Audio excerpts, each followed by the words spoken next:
Sul litorale veneziano il turismo è tornato, il personale no. Tra hotel e ristoranti mancano figure professionali tra le più disparate per un totale che si assesta attorno al 30%.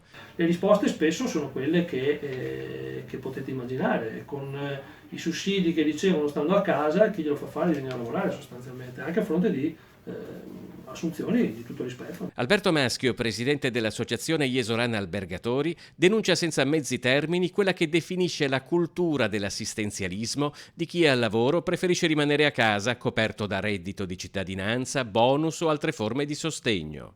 Un'uscita che ha subito scatenato violente polemiche, prima fra tutte quella di chi dà la colpa proprio a certi albergatori e ristoratori che propongono stipendi troppo bassi. Io ho qui davanti una busta paga di un nostro collaboratore di cucina che l'ordo busta paga a 2.470 euro, al netto arriva a 1.650. Questa è una busta paga di 40 ore settimanali, ci sono 800 e più euro di trattenuti. Quindi domandiamoci dov'è il problema, spesso e volentieri. Il problema non è il netto, è quello che c'è tra il netto e l'ordo il problema che sparisce, che va nelle casse dello Stato. Il costo del lavoro è troppo alto. Fin dal primo manifestarsi dell'emergenza sanitaria, la categoria aveva proposto la decontribuzione dei rapporti di lavoro stagionali, chiedendo che i finanziamenti di sostegno alle persone si tramutassero in abbattimento del costo del lavoro, quindi meno spese per le aziende vittime della crisi e più compensi per i dipendenti. Nel decreto agosto potrebbe esserci qualcosa che va incontro a questa richiesta, che quindi l'abolizione degli oneri contributivi per gli stagionali, per i termali. Vorremmo capire da quando partirà, perché se partisse da settembre sarebbe l'ennesima beffa se non una presa per i fondelli.